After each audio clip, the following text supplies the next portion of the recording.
birangire saa 3 none mwakabyamwe nangiye kuririmba ariko mutajyaho nangiye kuryoshya gusa. Hanyuma umbwirire mugenzi wawe ufite amafaranga utigurira nawe imodoka, kuko ibintu byo kugenda na moto wapi, kuba nasaga n'akazuba ko mu museso ntubitindeho nangiye kuririmba muri birthday party.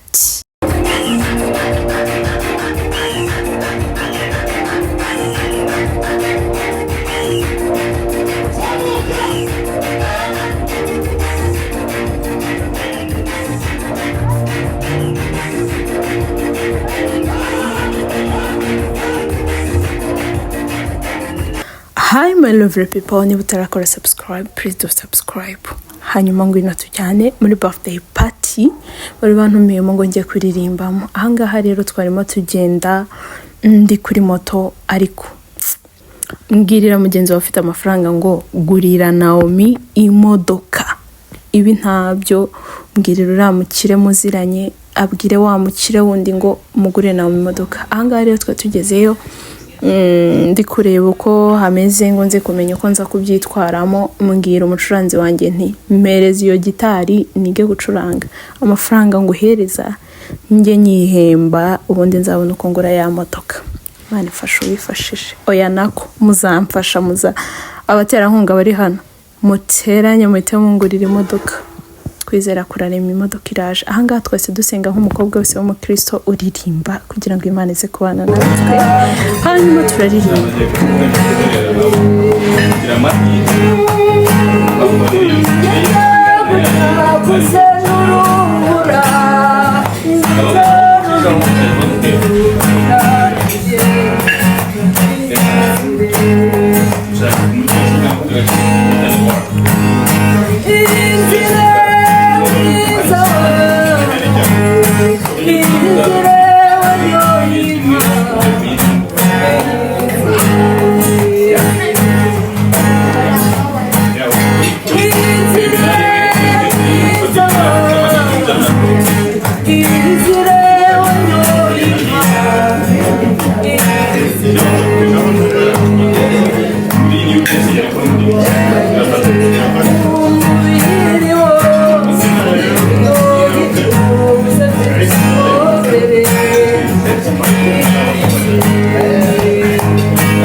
Twasoje kuririmba duhita tujya ku meza, ariko mu byo kuri kuririmba nta microphone nta mixer, nyine nundi wese uzatumira umuririmbyi ajya ashaka microphone na mixer. Nge nari nabisabye ariko ntago byabashije kuboneka, ubwo nyine nta kundi, ariko ubwo batugaburiye turababariye.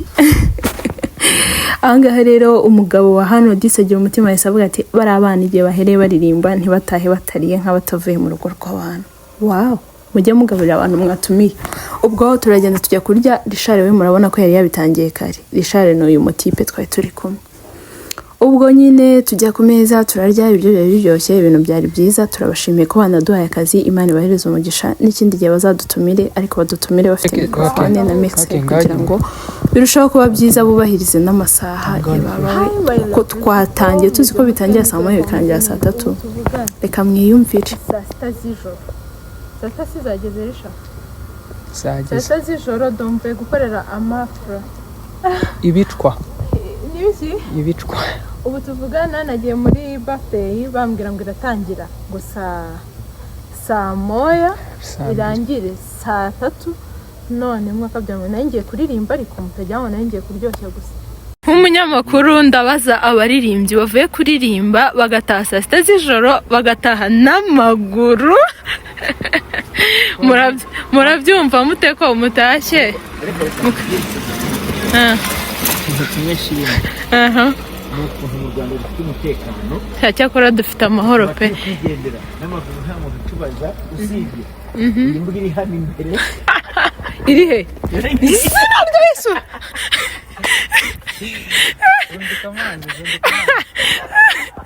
Ariko ba Mana we. Urabona tudatashe neza kabisa. Ko tujunditse tutashe tutajunditse amazi.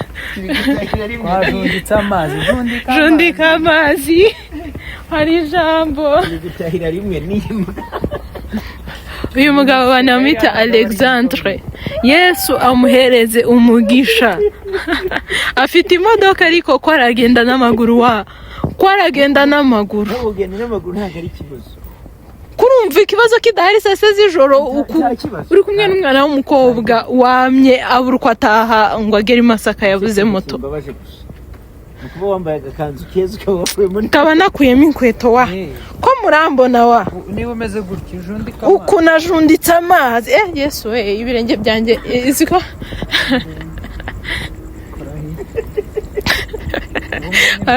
byajemo ikinya.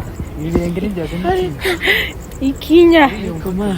Mu by'ukuri twari twagiye muri birthday tuzi ko itangira saa moya ikarangira saa 3, irangira saa 6 z'ijoro. Kuva nabaho nibwo nakora akazi kanahisha aya masaha, ariko nyine kazi ni kazi nta kundi.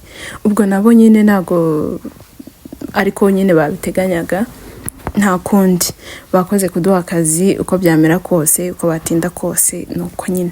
Ubuhanga rero twese tujya gutega moto, umva twagiye n'amaguru igihe kirekire. Mwumve ngo twari twabuze moto pe mu masaha ya nijoro. Mwabantu mwe mujye mwitahira hakiri kare, kuko nijoro baguca niba bagomba gutanga 5 ubwo bari 10,000, ikindi ukabanza kugenda n'ibirenge byawe ukaruhuka umva kubaye. Wese dufata moto nyine turataha. Mu by'ukuri ndi kwibaza aya masaha ndagera mu rugo koko ndagera y'amahoro, usibye ko ndi kumwe na bro wanjye niko kumva wagira ni nk'Imana yankoreyemo. Nari namubwiye ngo tujyane njye kumfotora, ariko nyine nubwo kumfotora yamfotoye nkuko nabishakaga kwa nyine ntago byagenze nkuko umutima wanjye washakaga, ariko it's okay. Navuze ngo uko byamera kose vlogi ngomba kuyibahereza.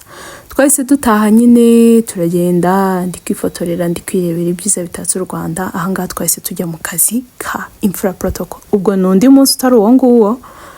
Abantu muzi ko ndirimbo mu bukwe, rero nago ndirimbo mu bukwe gusa, ngira na protocol yitwa IMFURA Protocol. Aba bana izina ni ryo muntu. Nimvuga imfura mwumve imfura muri service batanga, mwumve imfura mbese ni IMFURA Protocol kabisa. Abantu twakoreye barabizi, abo twakoranye barabizi. Ni uvuga imfura ujya wumva imfura kabisa.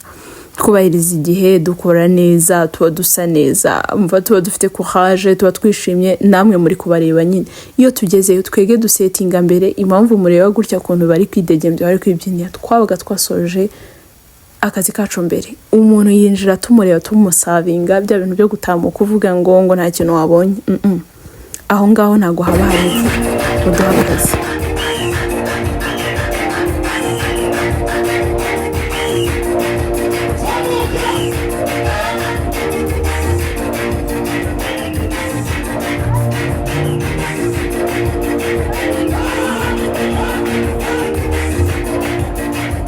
Soje kubyina maze gushimira Imana ko yaduhaye amafaranga mu IMFURA Protocol. Ubwo nyine duhita dutaha. Bye, kora subscribe, like, share and comment.